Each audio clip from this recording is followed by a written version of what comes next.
Aqui no estúdio eu recebo com o maior prazer o professor de Economia da UFRJ, Marcelo Paixão, que é autor de várias pesquisas sobre o mercado de trabalho para a população negra. E ao meu lado aqui Jorge Vidor também, que vai participar comigo desse papo.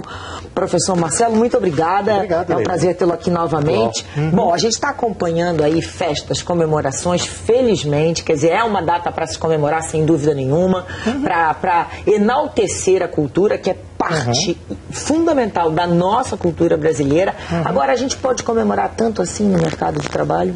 Olha, Leilane, no mercado de trabalho, as desigualdades, elas continuam, mas seria, de certo modo, panfletário da minha parte não reconhecer que, no último período, ocorreram algumas reduções nessas desigualdades produzidas por um contexto institucional, macroeconômico mais amplo da economia brasileira e que vai afetar os grupos de cor ou raça no Brasil inequivocamente. Então, durante os últimos anos, podemos dizer que talvez o Plano Real possa ser um marco de um processo que vai ocorrer de redução das desigualdades raciais no Brasil, produzidas pelo controle da inflação, produzidas por um aumento da escolaridade da população negra, produzidas pelas políticas do salário mínimo.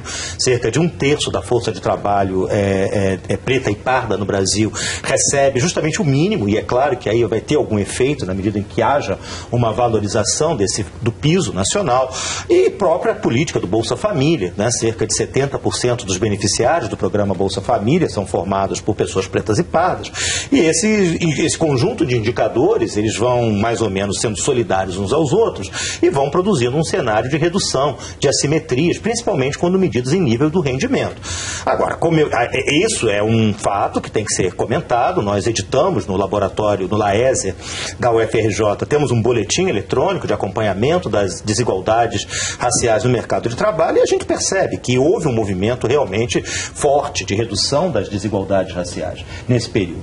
Agora, não dá para a gente dizer não é de uma hora isso... para outra, é um caminho, porque na verdade, o grande risco que nós temos nesse momento é de sobreestimarmos essas mudanças e deixarmos de levar em consideração que esse indicador, por exemplo, rendimento e desemprego, são indicadores de natureza conjuntural. São indicadores que nós utilizamos para medir como é que vai o mercado de trabalho mês a mês. Então a gente vai vendo, enfim, eles são termômetros de uma dada realidade. Agora, quando nós utilizamos indicadores que falam sobre a estrutura do mercado de trabalho, aí nós vamos ter menos motivos para otimismo.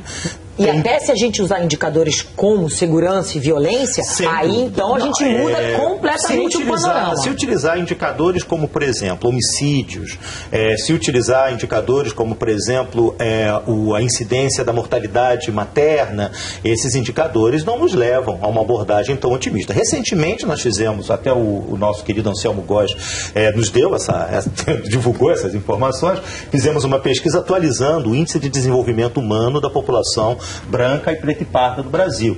Então, o PNUD ele altera muito frequentemente a sua metodologia, nós aplicamos para a metodologia mais recente, e a população branca no Brasil teria um padrão de vida alto e da população negra teria um padrão de vida, uma qualidade de vida médio. Então, seria a posição, se fossem dois países separados, não são felizmente, mas se fosse no exercício teórico, a população branca estaria na posição de número 66, o Brasil está na posição 85, a população preta e parda estaria na posição 103, o que dá uma diferença de quase 40 posições em termos das diferenças da qualidade de vida, porque aí é um indicador mais complexo, que pega rendimento per capita, que pega a expectativa de vida, expectativa de permanência no sistema de ensino, e que pega o indicador da esperança de vida ao nascer e anos médios de estudo.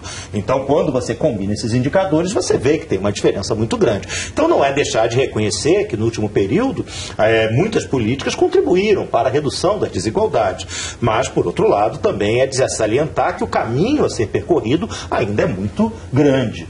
E outra informação também importante, que são muitos indicadores que vêm aqui na cabeça, e o espaço é tão nobre que a gente tem que lembrar, é um movimento muito interessante que acontece na sociedade brasileira mais recente, que é a mudança da composição de cor ou raça da população no Brasil. Esse trabalho nós fizemos também lá no LAESE, e fizemos uma estimativa de que entre 2002 e 2012, cerca de 10 milhões de pessoas em todo o país deixaram de se declarar brancas para se declarar, deixaram de se declarar declarar brancas.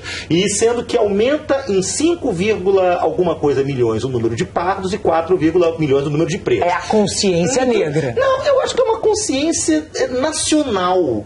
Porque, na verdade, o que acontece é que no momento passado, ter uma pele assim mais moreninha, como a minha, a pessoa ficava um pouco chateada, envergonhada, sentia um pouco para baixo. E hoje a gente começa a gerar uma nova sociedade na qual as pessoas podem se assumir tal condição. Acho que nenhuma pessoa precisa que tenha a pele mais clara, ter que deixar de se orgulhar de si mesma. Nenhum ser humano deve se auto-humilhar pelo fato de ser o que é. Nascemos como nascemos.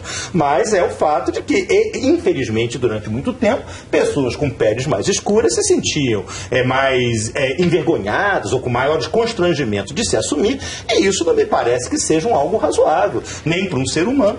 Professor, porque eram anos de preconceito. Mas eu queria ver o que o senhor trouxe aí, que ele está escondendo aqui, viu? Um livro que é a lenda da modernidade encantada, por uma crítica ao pensamento social brasileiro sobre relações raciais e projeto de Estado-nação. É o produto da minha tese de doutorado, defendida no ano de 2005, no IUPERJ, onde aqui eu procuro fazer uma discussão mais de fundo sobre o significado da identidade nacional na construção da nacionalidade brasileira. Agora, já que a gente está falando em identidade nacional e nessa porção que deixou de se classificar como branca, eu gostaria de falar um pouquinho de um tema que ainda é muito doído, que é o preconceito. A gente tem visto, então, o senhor está falando aí que uma grande parte da população passou a se assumir. Agora, isso significa que o preconceito está diminuindo? Pois Ou o nosso preconceito é tão escondido? O problema é que, se a gente for pegar algumas pesquisas mais recentes que narram sobre o tema de como as pessoas se declaram, né? Você aceitaria que seu filho se casasse com uma pessoa de pele mais escura? Esse tipo de survey, né? Em geral, você veria que as pessoas tenderiam a estar declarando, optando por declarações menos preconceituosas, se formos considerar o que foi, até eu já estava falando disso, entre o que foi o início do 95, dos anos 90 para o período atual. Agora, tem que tomar um cuidado, porque a sociedade brasileira, como já dizia Tom Jobim, não é para principiantes, né? Então, o que acontece? É muito possível que a gente tenha uma pergunta que fala o seguinte: você é racista? Aí a maioria diz, não sou. Porque é politicamente incorreto dizer que é. 4% vai dizer que é. Aí você acha que o outro, você acha que tem racismo no Brasil? O outro é. Aí você vai ter 96%. Aí muda tudo, claro. Quer dizer, é claro que aqui a conta não fecha.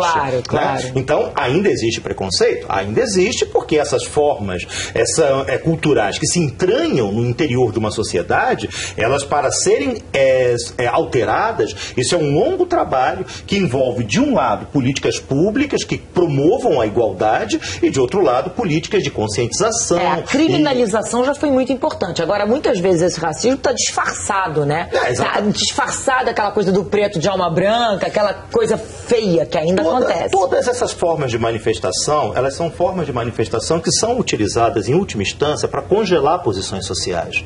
Então, do ponto de vista, a economia política desse debate, qual é? A discriminação, o preconceito, eles acabam atuando como um elemento do reforço das convergências das linhas de cor e de classe social na sociedade brasileira.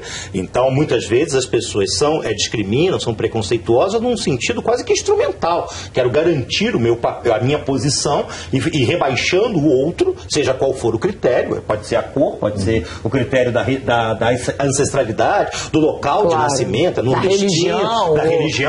Todos esses ismos, né?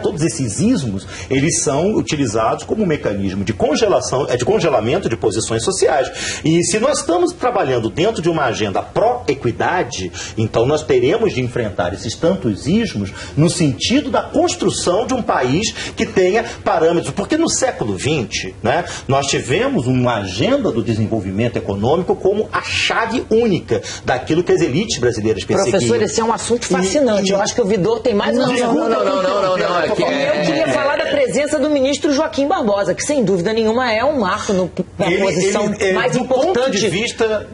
Não sei, a gente podia até, mas eu queria pegar uma opinião de um especialista, que é um tema muito polêmico, que é a questão da ascensão social pela educação, né? E alguns anos atrás, se introduziu o sistema de cotas nas universidades públicas. Já deu para avaliar isso nas suas pesquisas? Olha, o problema é que, o grande problema que nós temos hoje para fazermos uma avaliação independente sobre o sistema de cotas é o fato de que as bases de dados que seriam mais adequadas para esse estudo, elas pertencem às próprias universidades e por algum motivo tem uma resistência muito grande, até na minha universidade, eu era do conselho universitário, votamos essa medida de liberarmos o acesso aos dados dos estudantes para que a gente possa conhecer, claro que não identificando, né, mas para que a gente possa saber, afinal de contas, a origem desse estudante, é cotista, não é cotista, e sabermos indicadores que são os mais importantes. Qual o tempo que está demandando para se formar, se está se formando, se muda de curso. E, infelizmente, essas bases, pelo menos nosso laboratório não tem acesso e os laboratórios de pesquisa, em geral, não têm muito acesso a essas informações. Hoje, o que nós temos como informação mais fidedigna para fazermos uma avaliação do sistema de ações afirmativas é o censo escolar. É o censo da educação superior. Porque ali nós vamos perceber o número dos que entram, etc. Um das últimas levantamentos que fizemos, está no nosso relatório das desigualdades raciais, davam conta de que 10% do total de vagas nas universidades públicas brasileiras, pegando das municipais até as federais, elas eram ocupadas por cotistas de acordo com qualquer critério que seja utilizado, que dava mais ou menos cerca de 40 mil vagas. Isso tem um efeito do ponto de vista social, que é um efeito sistêmico, que talvez seja difícil, como economista, a gente fazer uma conta muito precisa, porque daqui a algum tempo vão ter mais Joaquins Barbosas, digamos. Na verdade, acho que o ministro Joaquim, a função dele, enfim, a participação dele na sociedade e agora, então, em todo esse processo, é criar um orgulho, né? Eu tenho visto muito isso na rua. Mas eu acho que a presença do ministro Joaquim Barbosa, ele também desmistifica um pouco aquela ideia de que as pessoas, quando são levadas a uma determinada posição, o são porque são negras. Exatamente. E, na verdade, ele foi descoberto enquanto negro, o preconceito impedia que nós conhecêssemos aquela figura. Hoje eu tive a felicidade de ter dado um longo depoimento no canal Futura. E eu falei, só muito rapidamente, assim, imagina que o preconceito impedisse que fossem convocados para a seleção brasileira jogadores negros. Nossa. Né? Bom, acabou, né? Então você não teria, não pode, porque não pode ter negros e tal, até a própria CBD. Exatamente. Então o que acontece? Imagina que isso é transposto para o mundo empresarial. Imagina isso transposto para o mundo das escolas, para o mundo acadêmico. O resultado é o mesmo.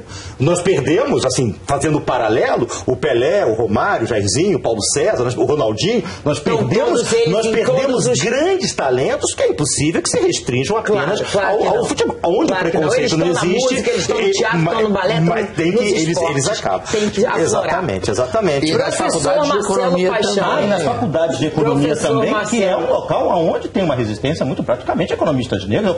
Eu sou protegido pelo IBAMA, porque eu sou uma espécie rara, economista negro, qual eu conto nos dedos. Então, se me pegar, eu digo, vou reclamar ali, porque é espécie rara, né? Professor, a gente tinha que ter uma semana de consciência negra para ficar aqui vindo todo dia conversar sobre esse assunto. A possibilidade desse espaço, enfim, se me permitir essa pequena propaganda, no dia 4 de dezembro, faça o lançamento dele na UFRJ. Eu vou deixar uma cópia aqui para vocês. É um diálogo sobre o tema, que é muito importante, porque o Dia da Consciência Negra é um dia para discutirmos a nacionalidade brasileira. Exatamente. E isso vai envolver a todos. Então não é um dia para um grupo só. É um dia que envolve todos os 200 milhões de brasileiros que vão refletir sobre questões que dizem respeito de uma forma ou de outra a todos. Eu realmente agradeço muito o espaço e desculpa ser tanta galera. Não, é muita informação.